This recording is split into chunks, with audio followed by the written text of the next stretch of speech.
If you allow me, cooperate with me, and enable me to run this business, see, this is what life is like now. Life is going to become this. Let us enter this together. It was not easy. There were days I drove in my Bura and I will be crying, I will ask myself, who said it? Must I do this business? If you're running this business and you have not cried for once, you've not started. Let me tell you how the schedule used to look like. For those who are doing radio, the radio you're doing now is Ajebo radio. In our own time, it used to be live appearance. And probably I have 2 live appearances. What it means is I have to wake up as early as 4 a.m., prepare their breakfast, the one they will eat at home. I will now prepare the one they will pack, the one they call lunch bag, right? Then I will now prepare the one they will eat when they come back. I have programmed my children to eat light dinner so they can just do bread and tea. As early as that 4 a.m., I will prepare them, drive them. It means we have to leave the house 6:30. Dropping them in their school is such a way that when we go left, the other one we go right. So I will park my car center door. Where are you? Carry your bag. This one. They will run. Carry your lunch bag and go. And then me, I will start running to go and do my live appearance. By 9 a.m. or before 9 a.m., I'm in the office. 8 a.m., I needed to do my follow-up call. 9 a.m., maybe there's presentation or something. And I will start. No matter what I'm doing, by 3:30, I will leave the office again. I will need to go and pick them. And then when I pick them from school, I will drop them at home, quickly wash their food flask and everything. I'll tell them, see, your food is already there. You microwave that soup. You bring that ever. Anything swallow in my house is ever. You bring the ever out. You microwave that soup. I'm picking my bag again. I'm running back to the office. I'll come back 9 p.m. As I'm coming back, I'm pulling my high heels and I'm going to their assignment to ensure that they have done it. Wow. Sometimes they go to bed.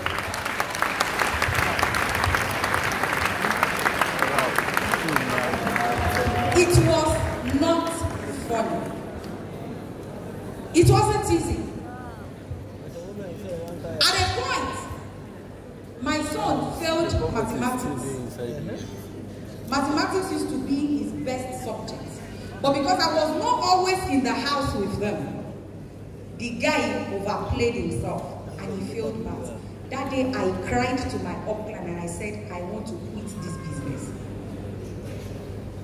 So in case you are feeling like quitting and you think I never felt like quitting, I felt like quitting. But I did not quit.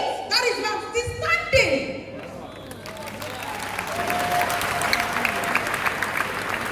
And I cried to him again. My son has failed math. It's okay, let's sit down and examine this thing together. I wasn't really making so much money running the business. I got a teacher now, a lesson teacher, to be coming home. And I changed some of the appliances in the house. I remember Debbie would be in suit 8 that time. They will come in and they want to eat egg. They will put oil. I tell them to put the oil, put it on the hot plate. You don't know what that has glass that cannot electrocute. So if I leave the house, I would have disconnected all the gas cylinders, so they use only the hot plate. I said, don't allow the oil to be hot. One day they asked that, why do you tell them not to allow the oil to be hot? If it's too hot, they pour egg inside, it will splash on them. She said, hey, but the oil, if it's not hot, that the egg will not rise. I said, if they made no rice, then they chop out. Tomorrow they will eat the one that will rise. And they will just fry the, okay, I'll be on phone with them. Pour the egg now, pour the egg. Oh yeah, pour. Don't allow it to be too hot though. Fry, oh yeah. My daughter learned how to cook Indomie using the microwave because mommy was not always there. But I kept on telling them that things will get better. Then my car, the Gura, wait, is a car here? I have to show you. Is that slide on? Is the slide on? Oh yeah, now click on the next one. Can you see? Is this? There was no handle on that car. Sometimes I remember I carried one of my downlines in this car. And we wanted to, the terminator was no longer working. The thing, see, there was no handle. And there was no horn. And the car was coming.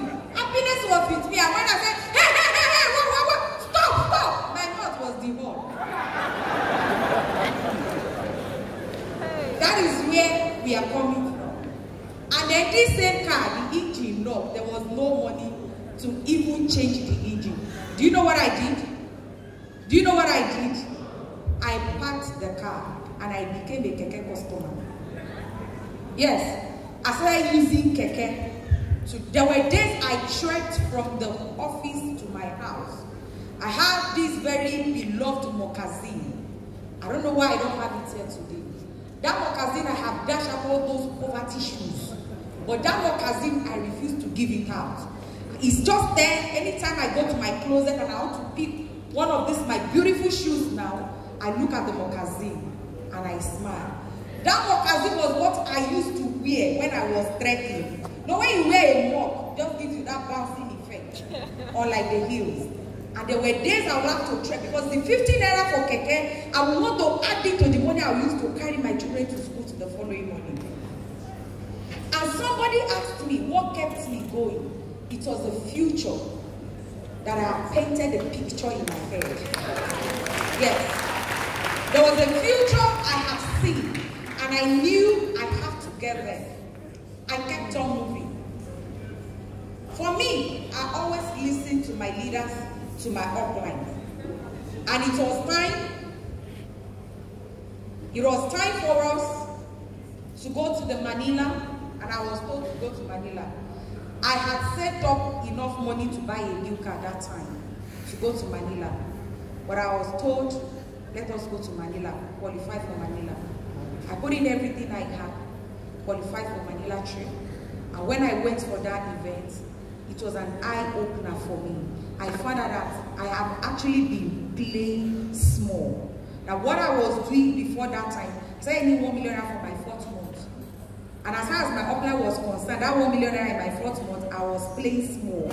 It was too small for me to be any 1 million naira. Now back to my children, how I managed to combine them with my business. When I started the business, there was no house help. The only housekeeper I had, the one I could afford to pay, come and go. Later, I started earning some money. I got a nanny, a cook.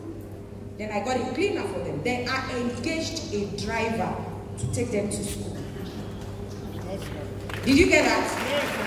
Now I employed people because I made that sacrifice, right? I was able to build my business to a point where I could afford to get them 3 domestic staff.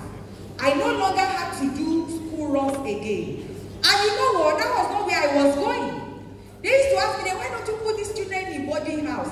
I said, I love my children so very much. I have this strong attachment in my life. The kind of boarding house I wanted them to go, I couldn't afford it. I was just marking time. Then I brought my mother into the house and I said, I'll pay you your salary, oversee all these domestic stuff. Just your own sit down. Ensure that the cook cooks at the right time, their clothes and everything is ready, the driver is doing what he's supposed to do. And in September, finally, I moved them to a school where we pay in millions.